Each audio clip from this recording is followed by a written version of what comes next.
lovely to see you. So we actually interviewed you a few years ago, quite a few years ago, at Chillfest. It was a long, long time ago. A good while ago, but we're still here. Yeah, obviously since then we've lost Drummie. We've lost Drummie.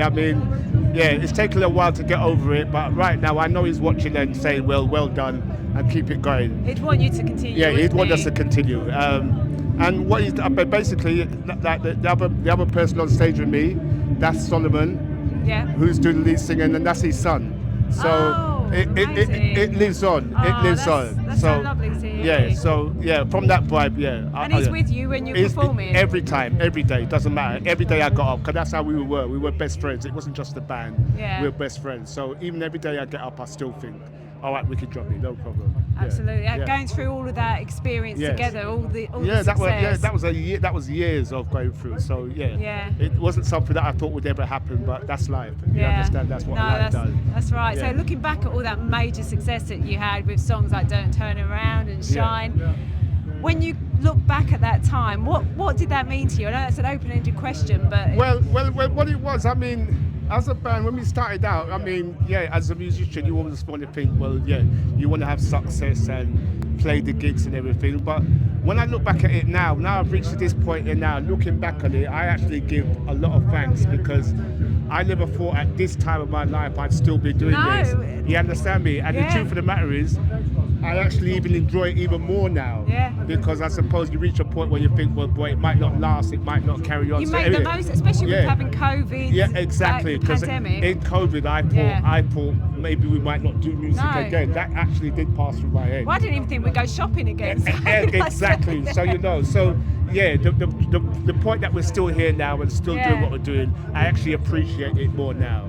And back in the day, when you first went on to Top of the Pops with your songs, what was that like? What did you think of it? Well, Top of the Pops, when we went on Top of the Pops, it was just something that we used to watch all the time, never thinking that one day we'd get on there. No. And to be there, when we went to #1, that was like a complete haze, because I remember on the day we went to #1, and our manager told me to go in the shop and buy a newspaper. And I went into the shop and bought the newspaper, and he goes, open up whatever page it was. And I looked at the charts, and I looked right on the way up, and when it got to #1, it said Aswad. And I tried to make myself feel like, right, that says Aswad. Yeah, that's us. Yeah, and I was trying to make myself feel like, well, that is us. Oh, I love that. Right. It was surreal. It was surreal. And can you remember the first time you heard your song on the radio?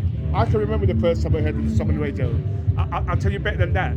I remember we put a video out, and you remember Top of the Pops used to be around, right? Yeah. So one week they said, right, we're going to get the video to be played on Top of the Pops. So I remember being at home and watching Top of the Pops from the very beginning right down to the very end. And at 7:25, because it used to finish at 7:25, and EastEnders used to come on straight after. Right, so I was ready to walk away and think they haven't put the video on, the video's not going to come on. And as I walked out the door, I heard it start.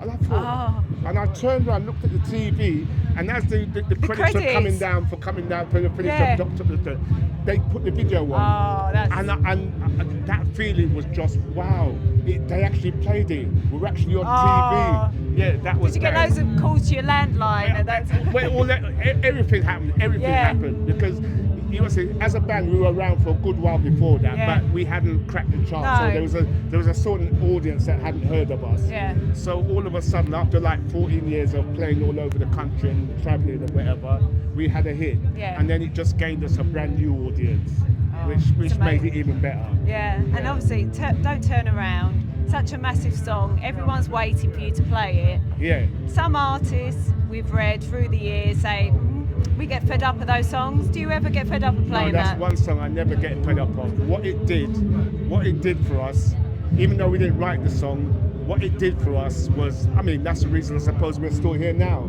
because people remember it. Yeah. And every time we play it, I still enjoy it. It's not one of those tunes where you say, I can't be bothered to play that's today. Great. Yeah, no, we still enjoy it. You can see the smile on our faces when we're on stage.